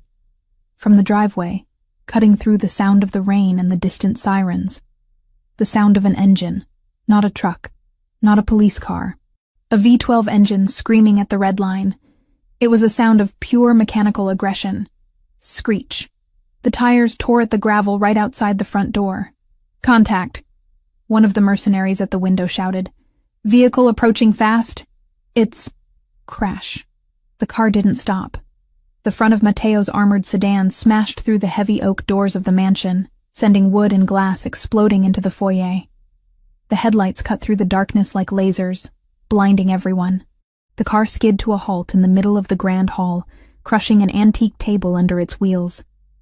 The mercenaries scrambled back, raising their weapons, blinded by the high beams. The driver's door flew open before the car had even fully stopped. Matteo De Luca stepped out. He wasn't wearing his suit jacket. His white shirt was unbuttoned at the collar, sleeves rolled up. In his hands, he held a carbine rifle. He didn't look for cover. He didn't shout instructions. He stood in the open, bathed in the light of his own headlights, looking like a demon summoned from the underworld. The man in the suit, the one who had been about to execute me, shielded his eyes, trying to aim. Matteo didn't hesitate. He raised the rifle. The king had returned to his castle, and he had brought the storm with him. The arrival of Matteo De Luca was not merely an entry. It was a localized tectonic shift that rearranged the hierarchy of power within the room instantly. The sedan sat in the center of the foyer, its engine block ticking from the heat, surrounded by the shattered remains of the antique front doors and a cloud of drywall dust that swirled in the beams of the headlights. The man in the suit, the broker who had held my life in the balance only seconds prior, was blinded by the harsh illumination. He raised his hand to shield his eyes, his silhouette stark and trembling against the wall behind him. Matteo moved with a fluidity that belied the violence he was unleashing. He did not seek cover. He walked straight into the kill zone, his carbine raised to his shoulder, his expression a mask of frozen fury. The mercenary nearest the window tried to bring his weapon to bear, but he was too slow. Matteo fired 2 rounds. The sound was not a bang, but a sharp, cracking whip-crack that echoed painfully in the confined space. The mercenary crumpled, his weapon clattering uselessly to the marble floor. The broker scrambled backward, tripping over my prone form. He kicked at me, desperate to put distance between himself and the angel of death striding toward him. I rolled away, ignoring the screaming agony in my broken ankle, pressing myself into the corner of the overturned console table. I needed to be small. I needed to be invisible. "Kill him!" the broker screamed, his voice cracking with hysteria. "Shoot him!" But his men were already falling. From the shattered entrance, dark shapes poured in behind Matteo, Marco and the elite security detail. They moved like shadows, precise and lethal. The room filled with the stroboscopic flashes of muzzle flares. It was a cacophony of controlled destruction. Bullets chewed into the plaster, shattered the remaining mirrors, and tore through the expensive upholstery of the furniture. The giant who had threatened to break my fingers roared and charged Matteo, abandoning his firearm for brute force in a suicidal bid for glory. Matteo didn't flinch. He dropped the carbine to its sling, sidestepped the charge with the grace of a matador, and drove a knife into the man's kidney. The giant fell with a wet thud. Matteo didn't look down. He stepped over the body, his eyes locked solely on the broker. The broker fumbled for his silver pistol, the one he had aimed at my forehead. His hands were shaking so violently he could barely rack the slide. Matteo was upon him before he could raise the weapon. Matteo didn't shoot him. That would have been too quick. He kicked the gun out of the broker's hand, the metal skittering across the floor into the darkness. Then, he grabbed the man by the throat and slammed him against the wall. The impact shook a painting loose from its frame. "You are in my house," Matteo whispered, his voice cutting through the ringing in my ears. It was a terrifyingly intimate sound. "You touched my family." The broker gagged, clawing at Matteo's leather-gloved hand. "It was just business, De Luca. Just business. Business is negotiable," Matteo said, tightening his grip until the man's face turned a mottled shade of purple. "This is extinction." Matteo drew his sidearm and pressed the barrel under the man's chin. There was no hesitation, no moment of moral conflict. He pulled the trigger. The broker slid down the wall, leaving a streak of crimson behind him. His business concluded permanently. The room fell silent. The gunfire had ceased. The only sounds were the heavy breathing of the security team, the distant wail of sirens approaching from the city, and the crackle of the fire in the garage that was finally dying down under the suppression system. Matteo stood amidst the carnage, his chest heaving. He looked around the room, scanning for threats, scanning for movement. Then, his eyes landed on me. I was huddled in the corner, covered in dust, blood, and the chemical residue of the fire extinguisher. My leg was bent at an unnatural angle, and I was shivering uncontrollably from the adrenaline crash. The weapon dropped from his hand. He crossed the distance between us in 2 strides, falling to his knees on the glass-strewn floor. He didn't care about the shards cutting into his trousers. He reached out, his hands hovering over me, afraid to touch, afraid he might find something broken that couldn't be fixed. "Sarah," he breathed, his voice raw. "Look at me." I lifted my head. I tried to speak, but my throat was parched and swollen from the smoke. All I could manage was a ragged exhale. "I'm here," I whispered. He pulled me into him. It wasn't a gentle embrace. It was a collision. He buried his face in my neck, his arms wrapping around me so tightly it almost hurt. I could feel his heart hammering against my chest, a frantic rhythm that matched my own. He smelled of gunpowder and rain, a scent that would forever define safety in my mind. I thought I was too late. He murmured into my hair. "When I saw the gate, when I saw the fire." "Leo," I gasped, pulling back slightly to look him in the eyes. "The vault, the kitchen." Matteo nodded, his expression hardening again. "Marco, secure the perimeter. Get the medical team in here." "Now!" He scooped me up into his arms. I cried out as my ankle shifted, but he held me firm, carrying me toward the kitchen, as if I weighed nothing. We moved through the smoke-filled corridor, past the bodies of the men I had blinded and fought. Matteo looked at the carnage, the knife on the floor, the scorch marks from the garage vent, and his jaw tightened. He saw the story of my survival written in the blood and ash. The kitchen was dark, lit only by the flashlights of Marco's men who had already cleared the room. The men who had been sent to drill the vault lay dead near the island, neutralized by the team that had flanked them from the garden entrance. The wine rack wall stood closed, intact. Matteo set me down on one of the few remaining stools, keeping a steadying hand on my back. He walked to the keypad. His fingers were steady now as he punched in the code. The hydraulics hissed. The heavy wooden wall slid back. For a second, there was only darkness inside the steel vault. Then, a small, trembling voice. "Dad?" Matteo dropped to his knees at the entrance. "Leo, it's me. It's over." Leo ran out of the darkness, Barnaby close at his heels. The boy launched himself into his father's arms, sobbing. Matteo caught him, burying his face in the boy's small shoulder, closing his eyes. It was a tableau of relief so profound it felt like an intrusion to watch. Barnaby barked, running circles around them, his tail wagging furiously. Leo pulled back, wiping his eyes with dirty hands. "Sarah hit us. She played the quiet game. She went outside to trick the bad men." Matteo looked up at me over his son's head. His eyes were dark pools of emotion, gratitude, awe, and a fierce, burning possessiveness. "She did," Matteo said softly. "Sarah was the shield. Is she okay?" Leo asked, looking at me with fear. "She's bleeding." "I'm fine, Leo," I lied, forcing a smile. "Just a few scratches. The bad men are gone." Marco approached, holding a plastic evidence bag. Inside was a smartphone with a cracked screen. "Boss, we found this on the leader, the one in the suit. It's unlocked." Matteo stood up, keeping one hand on Leo's shoulder. He took the bag. His face shifted from father to executioner in the span of a heartbeat. He scrolled through the messages, his eyes narrowing. I watched him read. I saw the exact moment the realization hit. It wasn't confusion. It was confirmation. His posture straightened, a cold lethality settling over him like a shroud. "What is it?" I asked, though I suspected I knew. Matteo turned the screen toward me. It was a text thread. The contact name was saved simply as The Source. But the profile picture, small and pixelated, was unmistakable. It was a selfie of Vanessa, smiling in front of a mirror, wearing the diamond necklace Matteo had given her for their engagement. Below the photo were the architectural blueprints of the house, the shift schedules, the override codes for the perimeter sensors, and a final message sent 3 hours ago. He chose the maid. Make him suffer. Leave nothing standing. The betrayal was absolute.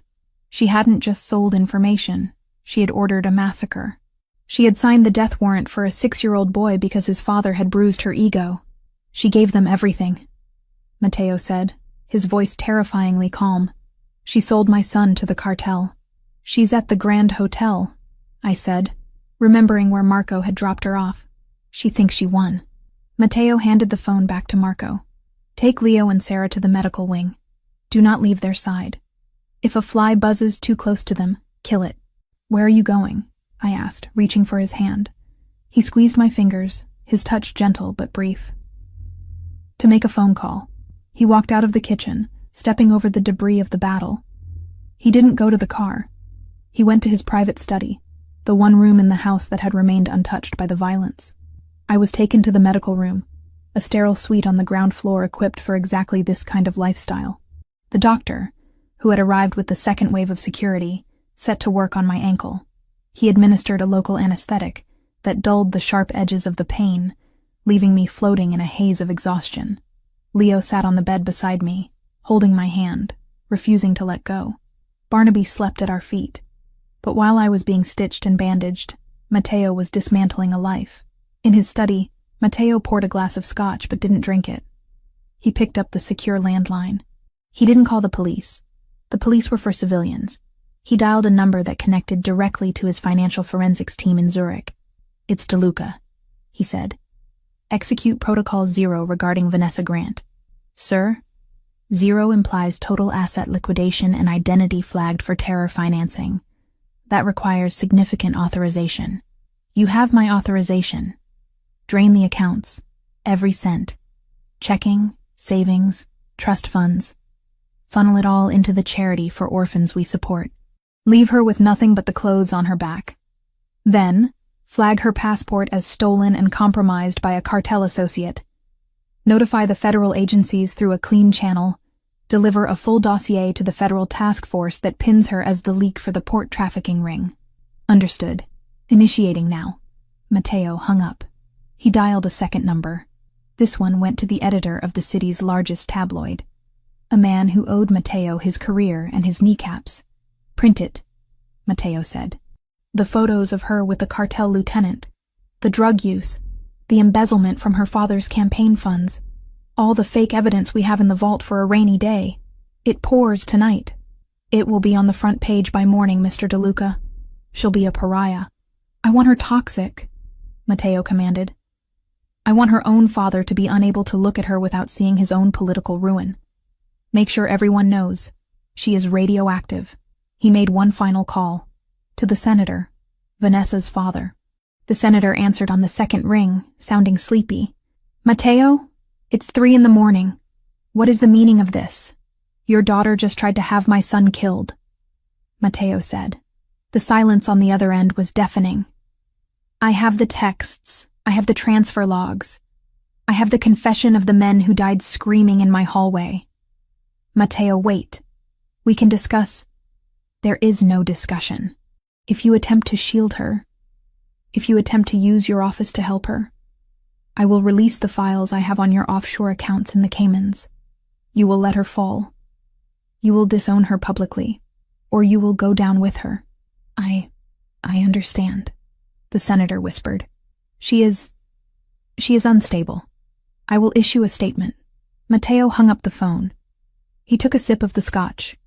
It wasn't violence. He hadn't touched a hair on her head. But by the time the sun rose, Vanessa Grant would be homeless, penniless, facing federal prison, and abandoned by her family. She would be a ghost in a city she used to rule. It was a fate worse than death for a woman like her. Matteo returned to the medical wing an hour later. He had washed the blood from his hands and face, though his shirt was still stained.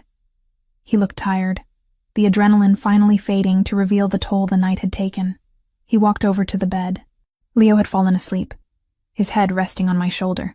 I was awake, watching the door. waiting for him. "Is it done?" I asked softly. "She will never hurt us again," Matteo said. He pulled a chair close to the bed and sat down, leaning forward to rest his elbows on his knees. He looked at Leo, then at me. "The cartel will retreat. They lost their best strike team and their inside man. They know now that the cost of coming here is too high. We are safe." "The house is a wreck," I observed, looking at the ceiling where smoke stains marred the paint. "It's just wood and stone," Matteo dismissed. "I can rebuild a house. I cannot rebuild this." He gestured to the space between us. He reached out and took my hand. Avoiding the IV line, his thumb traced the calluses on my palm, the rough skin of a working woman. "You should have run," he said, his voice thick with emotion. "When you saw the mercenaries, you should have saved yourself." "I couldn't," I said simply. He's my boy too, Matteo." "In here." I tapped my chest. "You don't run on family." Matteo went still. The word family hung in the air, heavy and significant. He brought my hand to his lips, kissing the knuckles, then the palm, then the pulse point at my wrist. It wasn't the kiss of a lover trying to seduce. It was the kiss of a man swearing an oath of fealty. "I have spent my life building walls," he said, his dark eyes locking onto mine. "I thought power was keeping people out. I was wrong. Power is having someone worth letting in." He leaned in closer, his face inches from mine. I could feel the heat radiating from him. The intense predatory focus of the Mafia Don was still there, but it was tempered now by something else. Gratitude and desire. "You are not staff, Sarah," he whispered, his lips brushing against my forehead. "Not anymore. You are under my protection. The world will know that if they look at you wrong, they answer to me. You are untouchable." "I don't need to be untouchable," I whispered back, my heart racing despite the exhaustion. "I just need to be here." "You are here," he promised. "You are staying right here." He kissed me then. It was a searing, possessive kiss that tasted of survival. It sealed the unspoken contract between us. The maid and the mobster were gone, replaced by a woman who had walked through fire and a man who would burn the world to keep her warm.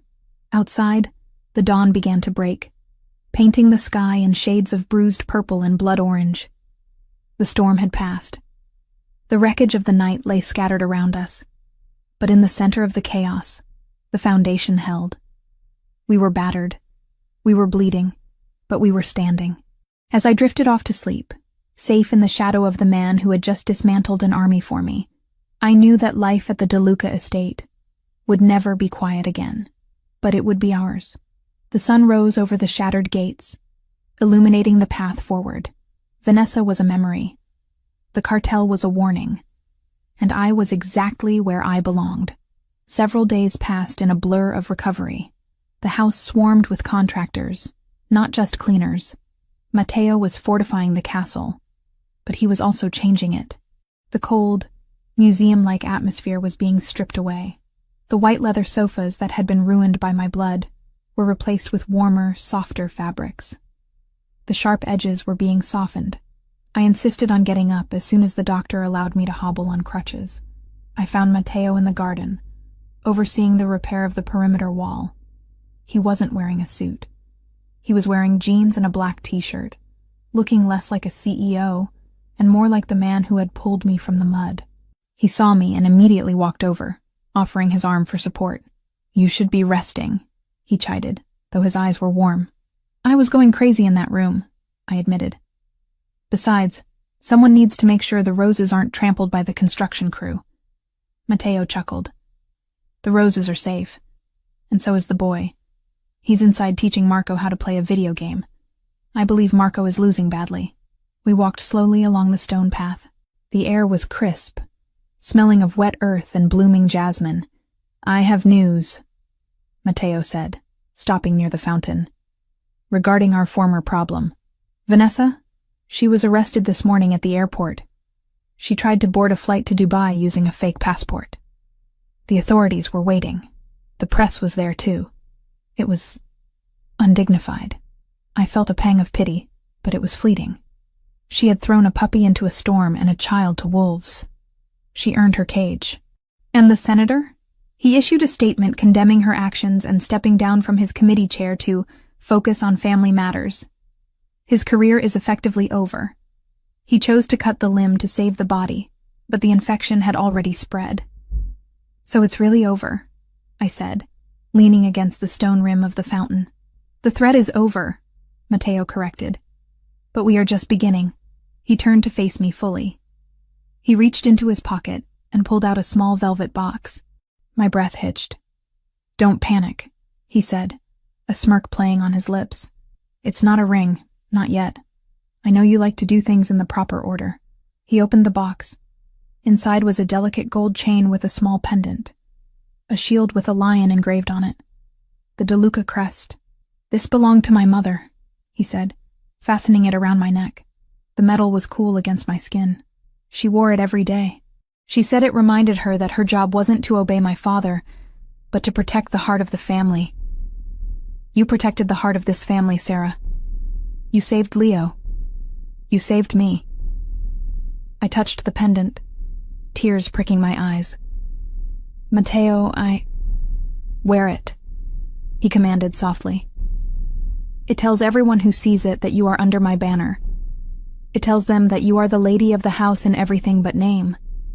And when you are ready, we will fix the name too. I looked at him, at the raw honesty in his face. I had come here looking for a paycheck to save my mother. I had found a war, a child who needed a mother, and a man who needed a soul. I'm not going anywhere, I said. Good, Matteo replied, pulling me close for a kiss that made my toes curl in the grass. Because I fired the agency. You don't work for them anymore. You belong to me. Is that a threat, Mr. DeLuca? I teased, breathless. It's a promise, Sarah. He growled playfully. Now, let's go inside. Leo wants pancakes, and I have no idea how to turn on the stove without summoning the fire department again. We walked back toward the house, the sun shining on the broken windows and the scarred walls. It wasn't perfect. It was messy and dangerous and complicated, but as I listened to Leo's laughter drifting from the open door, I knew it was the most beautiful thing I had ever heard. The bruises on my arms had faded from angry purple to a dull, sickly yellow, a physical testament to how time was supposed to heal all wounds. But the architecture of the DeLuca mansion was healing faster than I was.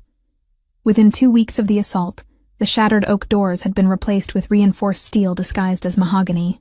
The drywall in the foyer, pockmarked by stray bullets, had been smoothed over and repainted a shade of cream that looked too innocent for the violence it covered.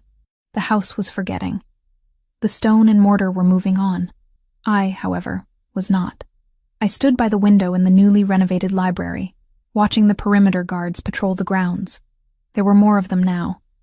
They moved in pairs, carrying rifles that were no longer concealed. Matteo had turned his home into a fortress, a sovereign state where his word was law and his borders were absolute. And every time I looked at those men, every time I saw the new infrared cameras blinking in the corners of the ceiling, I felt a crushing weight of guilt settle in my chest. They were here because of me. The logic was cold and inescapable. The cartel had targeted the house because they knew Matteo had a weakness. Vanessa had sold that weakness, yes, but the weakness existed regardless of her betrayal. I was the civilian in a war zone. I was the soft underbelly of the beast.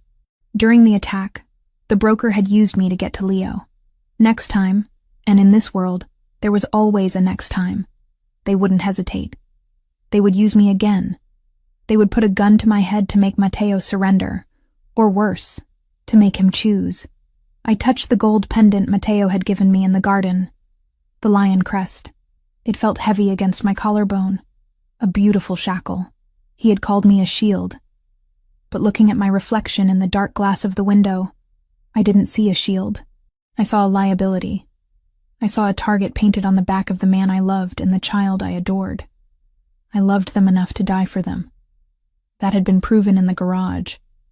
But the harder question, the one that had kept me awake for 3 nights straight, was whether I loved them enough to leave them. To stay was selfish. To stay was to bask in Matteo's protection and Leo's laughter, while knowing that my presence increased the threat level of their lives. If I removed myself, the equation changed. Matteo would return to being the untouchable, solitary king.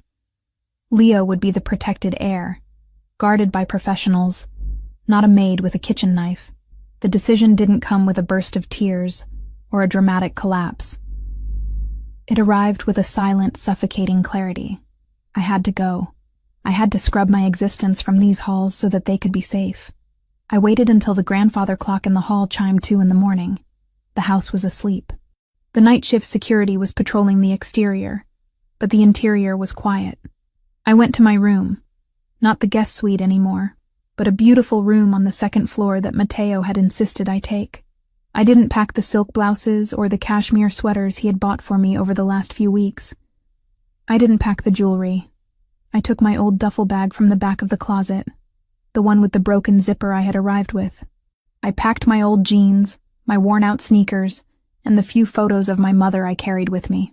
I stripped off the silk nightgown and dressed in my old clothes.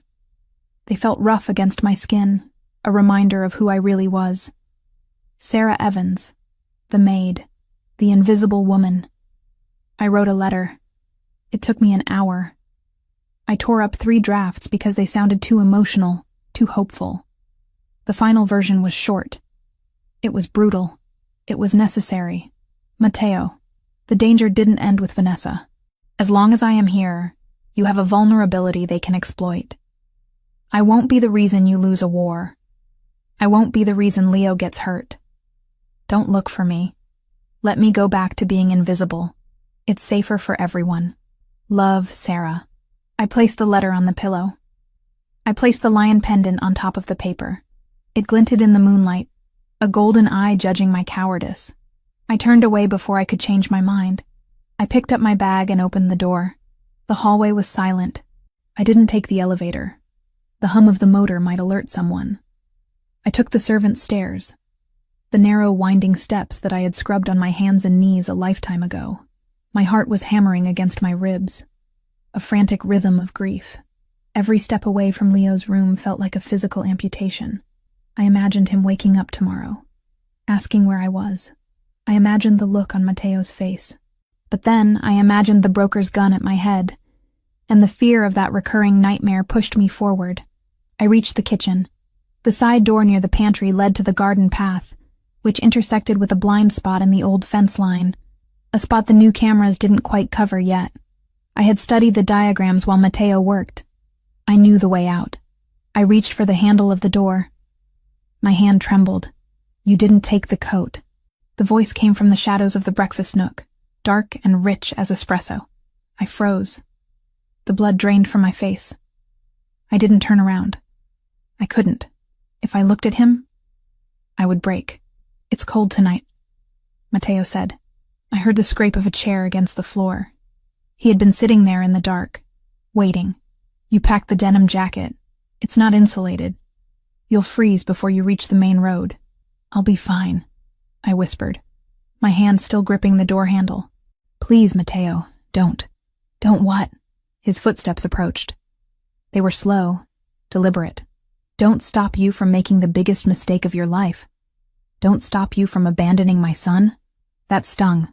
I spun around, anger flaring bright and hot to mask the pain. I am saving your son. Do you think this is easy? Do you think I want to leave? Matteo stood in the moonlight, filtering through the high windows. He was wearing lounge pants and a dark t-shirt, his hair tousled from sleep he obviously hadn't been getting. He looked tired, but his eyes were alert, burning with that terrifying intelligence that missed nothing. If you are leaving, then you are not saving him, Matteo said calmly.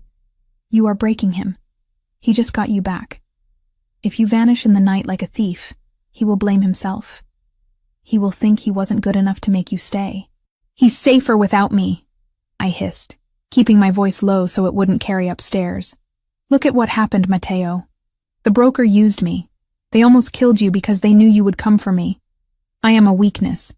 I am a choke point in your armor. As long as I am here, you are compromised. Matteo stopped a few feet away from me. He crossed his arms over his chest, studying me as if I were a complex tactical problem he had already solved. You think you are the weakness? He asked softly. I know I am. I'm not trained. I'm not one of your soldiers. I'm just... Sarah. You are the woman who blinded a mercenary with a fire extinguisher, Mateo countered. You are the woman who ignited a fuel tank to signal my approach. You are the woman who realized the threat before my highly paid security team did and put my son in a vault. You are not a weakness, Sarah. You are the only person in this house who acted with pure instinct. It was luck, I argued, tears stinging my eyes. Next time I won't be lucky. Next time they'll grab me at the grocery store. They'll use me to make you surrender. I can't live with that dread, Mateo. I can't live waiting for the day I get you killed. Mateo closed the distance between us. He reached out and gently pried my hand off the door handle. His skin was warm, his grip unyielding. Do you think I am a man who leaves things to chance? He asked. Do you think I haven't run the calculations? The calculations say I'm a liability. The calculations say that without you, this house becomes a mausoleum again, Mateo said, his voice dropping to a rough whisper. Without you, Leo retreats into silence. Without you, I become the monster everyone fears. With nothing to tether me to humanity, a king without a heart is just a tyrant, Sarah. And tyrants always fall. He took my duffel bag from my shoulder and dropped it to the floor. The sound echoed in the quiet kitchen. You say you are a target, he continued, stepping closer until I had to look up to meet his gaze. You are right. You are. Because you are mine, and anything that is mine is a target. That is the life. But you are looking at it wrong. You think you need to leave to remove the target. I say we fortify the target until the world breaks its hand trying to hit it. I don't want to be fortified, I sobbed, the fight finally draining out of me. I just want us to be normal. We will never be normal, Mateo said, framing my face with his hands. We are not built for normal. We are built for survival. You said it yourself in the hospital. You don't run on family. Well, neither do I. You are trying to resign from a position that is for life, Sarah. He reached into his pocket. I expected him to pull out the pendant I had left on the bed, to give it back to me. Instead, he pulled out a ring. It wasn't a modern diamond, cold and sharp like the one he had given Vanessa. This was antique, a band of heavy dark gold set with a deep red ruby that looked like a drop of blood or a burning ember. It felt ancient. It felt permanent. This was my grandmother's, he said quietly. She was the wife of a Don in Sicily during the war. She wasn't a soldier either. She was a schoolteacher. But when the enemies came, she stood. She didn't leave. She became the spine of the family. She taught me that the sword is useless without the hand that guides it. I am the sword, Sarah. You are the hand. You are the conscience. You are the reason we fight. I looked at the ring, blurring through my tears. Mateo, I am not offering you a job, he said, his voice fierce. I am not offering you a salary. I am offering you a partnership, a new contract, one that cannot be broken by fear or threats or insecurity. I am asking you to stand beside me, not behind me. I am asking you to be the mother my son chose, and the wife I need. He took my left hand. His eyes locked onto mine, daring me to pull away. You saved my son twice, he whispered. One from loneliness, once from death. You don't get to walk away from that. You are the foundation. If you leave, the house falls. Do you understand? The logic of his love was overwhelming. It wasn't about safety in the absence of danger. It was about safety in the presence of trust. He wasn't asking me to be a victim. He was asking me to be a queen. I'm scared, I admitted, my voice trembling. Good, Mateo said, sliding the ring onto my finger. It fit perfectly, the weight of it settling against my skin like it had always belonged there. Fear keeps us sharp. We will be scared together, but we will never be apart. He kissed me then, not with the desperation of the hospital, but with a slow, deliberate claim. It was a seal on a document, a vow written in breath and touch. I wrapped my arms around his neck, burying my face in his shoulder, letting the duffel bag on the floor be forgotten. Okay, I whispered into the darkness. I'll stay. You never left. Mateo replied, lifting me up. Now let's go upstairs. Leo wakes up early, and if he finds you gone, I will never hear the end of it. The fear didn't vanish instantly, but as we walked back through the silent house, the shadows seemed less menacing. They weren't hiding monsters anymore. They were just shadows, and I wasn't walking alone. 2 years later, the winter air was crisp and smelled of pine needles and roasting chestnuts. Snow had been falling since morning, blanketing the estate in a layer of pristine white that glittered under the floodlights. But inside the DeLuca mansion, there was no cold. There was only light. The grand hall, once the site of a brutal firefight, was now transformed into a wonderland of gold and burgundy. A 20-foot fir tree stood in the center of the foyer, its branches groaning under the weight of crystal ornaments and heirloom decorations. The scent of cinnamon and expensive perfume mingled in the air as a string quartet played a soft, elegant rendition of Silent Night in the corner. It was the annual DeLuca Christmas Gala, an event that the city's elite clamored to attend. Politicians, business tycoons, and old family allies filled the room, holding champagne flutes and speaking in hushed, respectful tones. But the atmosphere wasn't stiff or fearful as it had been in the years before. There was a genuine warmth now, a vibrancy that radiated from the very walls. I stood at the top of the grand staircase, smoothing the fabric of my dress. It was a deep burgundy velvet, rich and soft, that flowed over my curves and pooled around my feet. It was a far cry from the lilac uniform I had worn when I first walked up these stairs. I touched the ruby ring on my finger, then moved my hand to rest on the swell of my stomach. 8 months. The doctor said it was a girl. Nervous? I turned to see Leo standing beside me. He was 8 years old now, taller, his shoulders broadening. He wore a miniature version of his father's tuxedo, complete with a bow tie that was slightly crooked. A little, I admitted, fixing his tie with practiced hands. There are a lot of people down there. They're just people, Mom, Leo said, rolling his eyes with the confidence of a boy who knew exactly where he stood in the world. Besides, Dad is down there, and Barnaby. I looked down. Barnaby, now a massive, majestic golden retriever with a coat like spun gold, was weaving through the legs of the guests, charming senators and heiresses alike. He was the unofficial mascot of the DeLuca family, and no one dared to complain about dog hair on their tuxedos. You're right, I smiled, kissing Leo's forehead. Ready? Ready. We began to descend the stairs. The conversation in the hall didn't stop all at once, but it rippled into silence as heads turned. I saw the faces of the city's powerful looking up. 2 years ago, they would have looked at me with scorn or curiosity. The maid who married the boss. Now there was only respect. They saw the way I carried myself. They saw the ring. But mostly they saw the way Mateo looked at me. Mateo was standing at the bottom of the stairs talking to a judge. He stopped mid-sentence as he saw us. He was wearing a black tuxedo that fit his frame with lethal precision, but his face wasn't the stone mask of the past. He excused himself from the judge and walked to the foot of the stairs, his eyes locked on mine. He took in the burgundy dress, the glow of my skin, the visible proof of the life we had created together. When I reached the bottom step, he offered me his hand. You look... He paused, searching for a word that was big enough. Victorious. I laughed softly, taking his hand. I feel heavy. Your daughter is doing gymnastics in there. Mateo placed his large, warm hand over mine on my stomach.